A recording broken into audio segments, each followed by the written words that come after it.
এই নদীতে জগা নামের একটি ভূত থাকতো, যে কিনা অনেক চঞ্চল ছিল।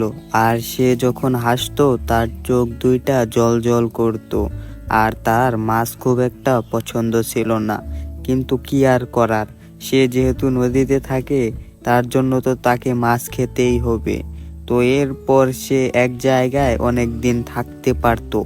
আর সে পানিতে সাঁতারও কাটতে পারতো এবং হাওয়ায় উড়তেও পারতো। আর সে যদি কোনো জায়গা থেকে একবার চলে যায়, সেখানে আর দ্বিতীয়বার যায় না। তো এর কাহিনী সামনে আপনাদের কিছু দেখাবো আমরা। তো এরপর সে একদিন ভাসতে ভাসতে একটি গ্রামের পাড়ে এসে পড়ে। আরে এতদিনে একটা ভালো জায়গায় এসে পড়ছি। এইখানে তো অনেক লোকজন থাকবে, আর এখানে তো অনেক ভালো ভালো খাবারও পাবো। আমি যাই দেখি ভালো কোনো একটি থাকার জায়গা পাই কিনা। যাই সামনের দিকে। তো এরপর জগাভূত সামনের দিকে উড়ে উড়ে যেতে থাকে ভালো একটি থাকার জায়গার উদ্দেশ্যে। আর তার খাবার দাবার খুব পছন্দের ছিল। সে চাইতো ভালো কোনো এক বাড়িতে যাবে এবং সেখানে ভরপুর খাবার খাবে। তো এরপর তার কোনো একটি জায়গাও পছন্দ হচ্ছিল না, সে শুধু চারদিক দেখছিল। আরে বাবা, কি একটা জায়গায় এসে পড়লাম। চারদিকে তো দেখছি ভালো কোনো থাকার জায়গাও নেই। এদিকে আমার খিদায় পেটটা জ্বলে যাচ্ছে। এরপর জগা আরো সামনের দিকে যেতে থাকে। এরপর বিশাল বড় একটি বাড়ি সে দেখতে পায়। আর তখন সে মনে মনে বলে, আরে এই তো দেখছি বিশাল বড় একটি ধনী বাড়ি। এই বাড়িতে থাকলে আমি ভরপুর খেতে পারবো। কিন্তু আবার এরকম জায়গা আমার পছন্দ না। এরকম বন্ধ ঘরে আমি থাকবোই না। আমি যাই দেখি সামনের দিকে ভালো কোনো ফাঁকা জায়গা পাই কিনা থাকার জন্য। তো এরপর জগাভূত সামনের দিকে যেতে থাকে ভালো কোনো একটি বাসস্থানের উদ্দেশ্যে। কিছু দূর যাওয়ার পর সে একটি বাসস্থান দেখতে পায়, যেটা কিনা মাঠের মাঝখানে একটি গাছ ছিল আর চারদিকে অনেক সুন্দর হাওয়া দিচ্ছিল। এই জায়গাটি যে কোনো কারোরই পছন্দ হবে। আর সেও এক লাফে সেই ডালে গিয়ে বসে পড়ে। আরে না, এতদিনে তো মনের মতো জায়গা পেয়েছি। এই গাছের মধ্যে আর আমি কিছুদিন কাটিয়ে দেব। আর চারদিকে যে বাতাস, মনে হচ্ছে এখানে সব থেকে বেশি সুখ এই গাছে রয়েছে। জগা যে গাছটিতে রয়েছে সেই গাছটি মোহনের জমিতে অবস্থিত। আর মোহন ছিল খুবই ভয়ানক লোক এবং তার বুদ্ধি জগাভূতের থেকে কম নয়। তো এরপর সে বাসায় রাগারাগি করে জমির উদ্দেশ্যে বের হয়। তো এরপর সে একটি পানির বোতল নিয়ে জমির উদ্দেশ্যে রওনা হয়।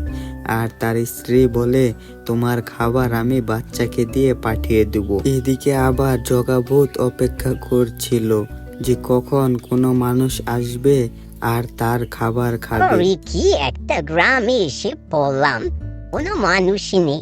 আর এই তো একটা লোক আসছে, এর কাছে তো মনে হয় খাবার থাকবে। মোহন এরপর তার পানির বোতলটি সেই গাছের নিচে রেখে চলে যায়। আর এইটি আবার জগাভূত দেখে ফেলে। আরে কি কি রে বাবা, শুধু জলের বোতল এনেছে, কোনো খাবারই আনেনি। তো যাই হোক, ওর শাস্তি তো আমি দিচ্ছি তারা। এটি বলে জগাভূত তার একটি হাত লম্বা করে এবং সেই পানির বোতলটি নেয় এবং পানি খেয়ে ওদিকে একটি ঢিল মারে। আর এটি মোহনের গায়ে গিয়ে লাগে। আরে এই বোতলটা তো আমি ওই জায়গায় রেখেছিলাম, আর বাতাসও তো এত নয় যে বোতলটা উড়ে আসবে। আর এই পানি বা কোথায় গেল, বুঝতে পারলাম না তো এটি। তো যাই হোক, রেখে দেই আবার। এর কিছুক্ষণ পরে মোহনের সাথে একটি লোক দেখা করতে আসে। তারও এই মাঠে জমি রয়েছে। সে মোহনকে বলে, আগামীকাল দুজন কাজের লোক আমি তোমার জমিতে পাঠিয়ে দেব কাজ করার জন্য। তুমি একটু আমার সাথে আসো আর ওদের সাথে কথা বলে যাও। তো এরপর মোহন চলে যায়। আর এদিকে আবার জগাভূত গাছের নিচে নাচতে শুরু করে, কারণ অনেক সুন্দর একটি জায়গা। আর এরপরে দেখা যায় আবার মোহন চলে এসেছে। এটি দেখে জগা আবার গাছের ডালে উঠে যায়।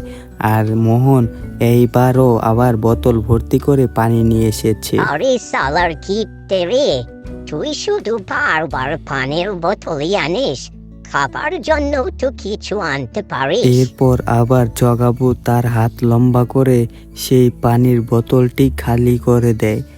আর এরপর সেটি আবার ছুঁড়ে ওদিকে ফেলতে যাবে, তখনই কিছু একটা দেখে সেই বোতলটি আবার নিচে রেখে দেয়। তো এরপর সে খেয়াল করলে দেখে একটি বাচ্চা আসছে। আর এটি হলো মোহনের ছেলে, যে কিনা মোহনের জন্য খাবার নিয়ে এসেছে। আরে বাবা, তাড়াতাড়ি চলে এসো, আমি তোমার জন্য খাবার নিয়ে এসেছি। এরপর মোহন হাত মুখ ধুয়ে খাবার খাওয়ার জন্য বসে পড়ে। আর এই উপর থেকে জগাভূত এটি দেখছিল। আরে তোর মা শুধু প্রত্যেক দিন একই তরকারি দেয় কেন? বুঝলাম না, এই তরকারি কি খাওয়ার যোগ্য নাকি? বল, এই তরকারি কি খাওয়া যায়? আরে তুই যে কিউটকে, তোর জন্য এই তরকারি ঠিক আছে। তোকে এই তরকারি দিবে না তো আর কোন তরকারি দিবে? এরপর মোহন সেই তরকারি অমনেই খেতে থাকে আর বলে যে এই তরকারি খাওয়া যাবে না। তখনই দেখে তার পানির বোতলটি খালি। আরে এই বোতলে তো আমি পানি ভর্তি করে রেখেছিলাম, এই বোতলটি খালি কিভাবে হলো? আরে বাবা দাঁড়াও, আমি তোমার জন্য দোকান থেকে খাবার ও পানি নিয়ে আসছি। বুঝলাম না, আমার সাথে এসব কি হচ্ছে, আগে তো এরকম ছিল না। এরপর মোহনের ছেলে দোকানে যায় কিছু খাবার আনার জন্য। এই সুযোগে দেখা যায় জগাভূত সেই খাবারের বাটিগুলো নিয়ে সে খেতে থাকে। আরে এই খাবারটা তো আসলে অনেক খারাপ। মোহন তো ঠিকই বলেছে, এই খাবার খেয়ে তো আমার পেটের মধ্যে গুড়গুড়ি শুরু হয়েছে। যাই হোক, আমি অমনি খেয়ে ফেলি, ভালো কিছু একটা খেতেই হবে আজকে। এতক্ষণে আবার মোহনের ছেলে বাজার থেকে কিছু খাবার কিনে এবং বোতলের মধ্যে পানি নিয়ে চলে আসে জমিতে। তো বন্ধুরা, আজকের এই ভিডিওটি এই পর্যন্তই।